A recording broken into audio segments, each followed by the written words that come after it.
Welcome back to the gun dungeon. Still sitting here loading. Well, it's a different day than when I was loading this before, but sitting here loading on my 38 special pet load still, which I'm going to do short on. You may see it before this, after this, I'm not for sure. I'm going to do a little short on and show exactly what it is, some velocities from different barrel lengths and stuff, but it's an accurate little load that shoots well on all my 38 Special 357 revolvers. Not too much recoil, but enough to let you know it's not just a little powder puff. But hopefully you watch that as well. So we're going to get directly into the rambling topic today.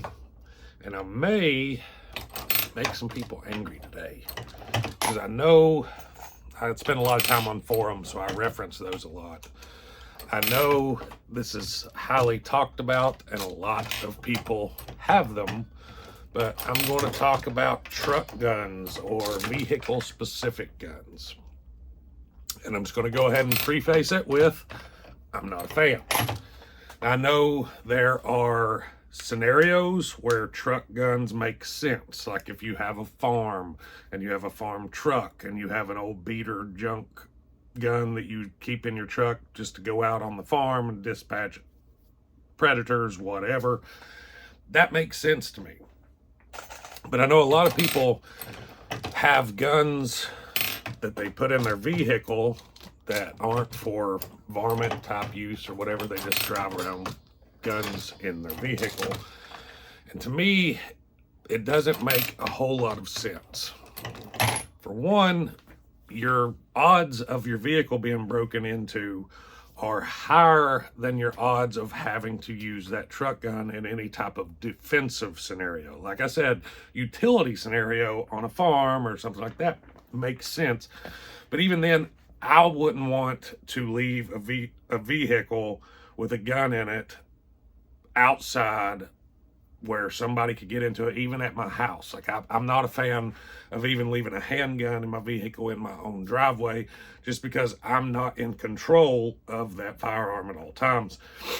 All of my guns are in safes or in specific like nightstand safes or on me. Typically my routine is I will have my carry gun, take my carry gun off, put it on the nightstand, get up in the morning, goes back on. Otherwise, they're locked up away from, which I have kids, so that's why my inside the house routine is kind of like that. But the same concept applies to truck vehicle guns. And I know we're going to get a lot of the thought pattern of, well, what if there is a active shooter or something like that where you're going to want an AR-15 or some sort of defensive long gun over just your primary carry gun. And I get the thought process. I mean, it makes sense when you think about it just like that. But let's look at it a little bit deeper here. One, your odds of your vehicle being broken into and that firearm being stolen are drastically higher than being in the scenario where you're going to need to get to your vehicle, get a long gun, go back into where the threat is, and dispatch the threat. That's just not a likely scenario. And two, when it comes right down to it, a very eager prosecutor would have a field day trying to convince the jury how bloodthirsty you were because you made it to a vehicle that had the ability to get you away from the scene, and you chose to arm yourself heavier and go back into where the issue is taking place.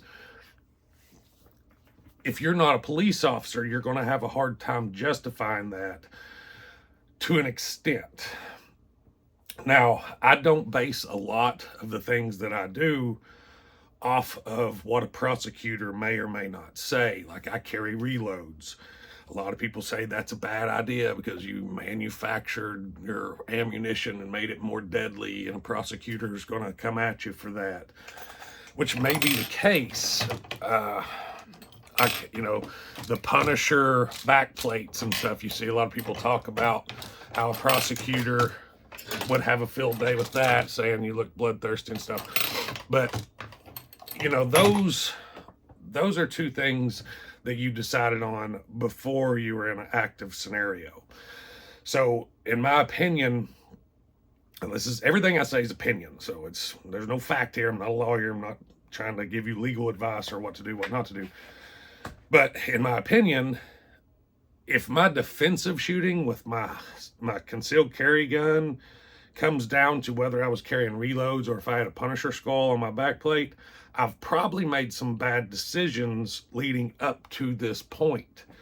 Because a defensive shoot, if it's truly a defensive shoot, I don't think those two things are going to be a factor. I think if you're cutting the edge that hard where it's justified or not justified, to where what ammo you was carrying or what designs are on your gun is going to make a difference, you're probably skating a little too close to begin with. You should probably reevaluate what you will and won't do in a defensive scenario.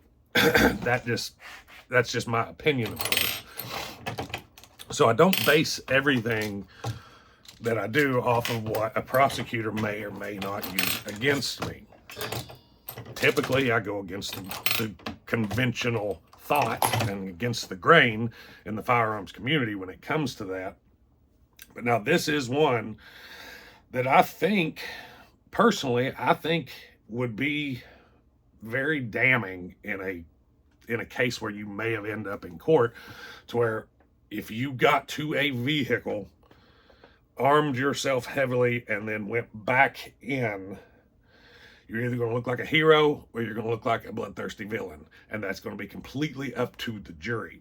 Now, ethically, would I want to think that I would do that if it was going to save someone's life? I like to think that I would. Nobody knows what we would actually do in those scenarios. We can sit there and chest thump and pretend that we're the biggest, baddest, toughest ever was, but when it comes down to it, you really don't know what you would do. I don't know what I would do personally, but I know what would be talked about in court, and that would be a topic if it were to make it there. And heaven forbid that you were to get to your vehicle, get back into where the bad stuff is happening, and then you make a mistake and hurt an innocent person, then you're really, really going to be in some deep doo-doo, I think. But that type of scenario for a truck or vehicle gun, to me, like I said, I don't think it's a good idea. First off, the odds. Second off, it's going to have to be a do or die, very risky situation for that to even come into being a factor. But other than that, there's, like I said, the varmint thing I get, but even then I would want to bring that firearm in the house, get it away from where potential carjackers, or not jackers, but people breaking into your vehicle could get access to that. Nobody wants their gun in the hands of a criminal. So, I mean, that's another point to think about. And I don't like the thought of leaving a firearm out of my control, even like going into a gas station or a grocery store or something like that. I don't like the idea. I don't even like going to federal buildings or courthouses where I have to take my gun off and leave it in the vehicle to go inside the building. It just makes me feel uncomfortable. So I'm not even a big fan of that. There are times you're going to have to, and you can opt for a car safe that chains around the seat and stuff like that, but let's be real, most of those things are pretty chinky. Come with that little cable that goes around your seat framing. Not really hard to just rip out of a vehicle if somebody really, really wanted it. And that's another point, not really to car guns or truck guns, but if you advertise your vehicle to say, hey, look, I'm a gun guy, I potentially have guns, as many people that leave guns in their vehicles, you could or could not be increasing the chance of your vehicle being broken into. Because if you've got a thief that sees a car that has a Sig Sauer sticker on the back of it, NRA sticker, whatever, versus cars that have Coexist, Rainbow, Biden stickers on, you know there ain't nothing in no Biden voter vehicle worth taking. So they're going to take they're going to take the option of go to the Sig Sauer sticker vehicle because there's chance there could be something valuable in there.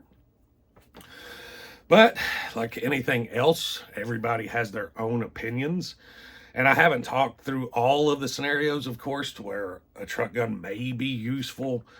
It just seems that typically it's either for utilitarian farm use, varmint dispatching, something like that, or it's for defensive purposes, for a long gun, which, like I said, those scenarios are going to be few and far between, if ever, and the likeliness of being broken into is not all that few and far between. Like I do have a get home kit where I work on the road a lot, and it does consist of a rifle, but that rifle will go with me to wherever I'm working, and then I leave the rifle in either the apartment or wherever I'm at, hidden in, if it's a motel room, I'll try to hide it somewhere, but it's in a case. But the bag itself will stay in the vehicle, and I'll have magazines and stuff like that in there. Just get home if I had to in a bad situation type stuff. It's a MOLLE pack, by the way. I can go through that one day if y'all are interested and kind of show you what I carry. I try to keep it set up to where I have at least 3 to 4 days worth of survival out of it without adding anything to it. But that's a topic for another day. But back to the truck guns thing. Typically, you see people talking about truck vehicles as like a cheaper, not even all that efficient firearm for some reason, something you don't care about, something you don't care to rust or whatever. And if that's the case, why do you want to be in a defensive scenario with a gun that's subpar? If I was going to take a firearm into a gunfight, I would want it to be the best one that I have. And that's not a gun that I would want to leave in my vehicle all the time. That's just my thoughts on that part as well. But like I said, there's lots of different viewpoints, lots of different opinions on this. I'm curious to know yours. And I'm probably going to get some hate comments for this, but I don't like leaving guns in vehicles, period. So let me know in the comments what you all thought. And until next time, guys, stay tuned.